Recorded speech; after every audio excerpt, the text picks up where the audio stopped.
বিহারের ভোট পর্বে দেখা গিয়েছিল প্রচারে, সাংবাদিক সম্মেলন করে বলেও ছিলেন মহাগঠবন্ধন ক্ষমতায় আসতে চলেছে। কিন্তু সেই ভবিষ্যৎবাণী আর ফলেনি। মহাগঠবন্ধনকে ধুয়ে মুছে দিয়ে বিহারে প্রত্যাবর্তন হয়েছে মোদী নীতিশ জুটির। যেভাবে ক্ষমতায় আবার এসেছে এনডিএ, তাতে বিরোধীদের কোমর আগামী 5 বছর নয়, আরও বেশ কিছু বছরের জন্য ভেঙে দিয়েছে শাসক দল, এমনই প্রচার।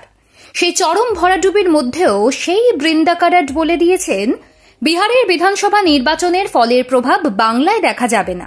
কেন এমন বলেছেন কেন্দ্রীয় কমিটি থেকে অবসর নেওয়া বৃন্দা? তার যুক্তি, বিহার ও পশ্চিমবঙ্গের রাজনৈতিক পরিস্থিতি আলাদা। এই রাজ্যের মানুষ জাতপাত ধর্মের ভিত্তিতে রাজনীতিতে বিশ্বাস করে না। ফলে বিহারের ভোটের ফলাফলের প্রভাব বাংলার 26 বিধানসভা নির্বাচনে কোনোভাবে পড়বে না। হাওড়ায় এসে সেই কথাই বললেন সিপিআইএম এর বর্ষীয়ান নেত্রী বৃন্দা কারাট। এখানেই শেষ নয়, বিহার ভোটে নির্বাচন কমিশনের নিরপেক্ষতা নিয়ে প্রশ্ন তুলেছেন বৃন্দা। শুক্রবার বিহারের বিধানসভা ভোটের ফলাফল প্রকাশিত হয়েছে। বিজেপি এবং জনতা দল ইউনাইটেড দুর্দান্ত ফল করেছে। এনডিএ জোট প্রতিবেশী রাজ্যে আবারও চালকের আসনে। ফের সরকার গঠন করবে তারা। আগামী বছর বাংলায় বিধানসভা নির্বাচন।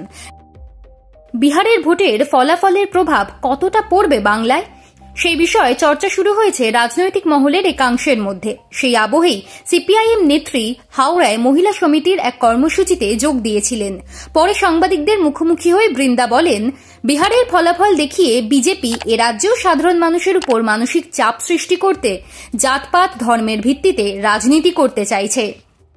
কারণ এ রাজ্যের সাধারণ মানুষ জাতপাত ও ধর্মের ভিত্তিতে রাজনীতিতে বিশ্বাস করেন না। বিহারের জাতপাতের রাজনীতি করেই ওরা ওখানে বিজেপি ক্ষমতায় এসেছে।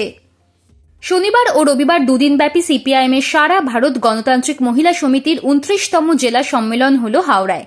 স্বাভাবিকভাবেই বিহারের নির্বাচন বারবার আলোচনায় এসেছে।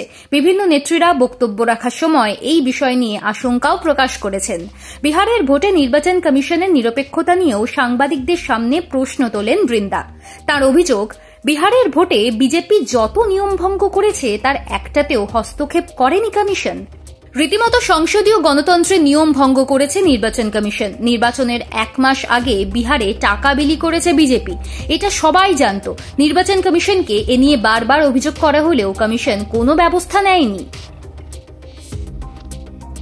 এখানেই শেষ নয়, বিহারের ভোটে এসআইআর এর ভূমিকা নিয়েও মুখ খুলেছেন তিনি। বৃন্দা মিডিয়াকে বলেছেন, বিহারে ভোটের আগে এসআইআর করে ওখানকার গরিব মানুষের মধ্যে আতঙ্ক তৈরি করেছিল বিজেপি। জাতপাতের রাজনীতি করেছে তারা। পাশাপাশি বিরোধী জোটের ভোট যে খুব কমেছে তা নয়, খুব সামান্য শতাংশই ভোট কমেছে। বিহারের ভোট নিয়ে আলোচনা যেমন চলছে, তেমনি এই নির্বাচন থেকে শিক্ষাও নিতে চাইছে বামেরা।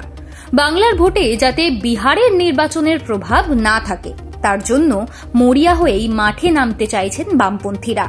6 মাস পর বাংলায় নির্বাচন, কঠিন পরীক্ষা বামেদের।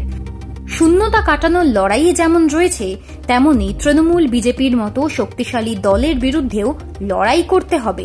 তাই স্ট্র্যাটেজি তৈরি করতে ব্যস্ত বৃন্দা সহ সর্বভারতীয় নেতারা।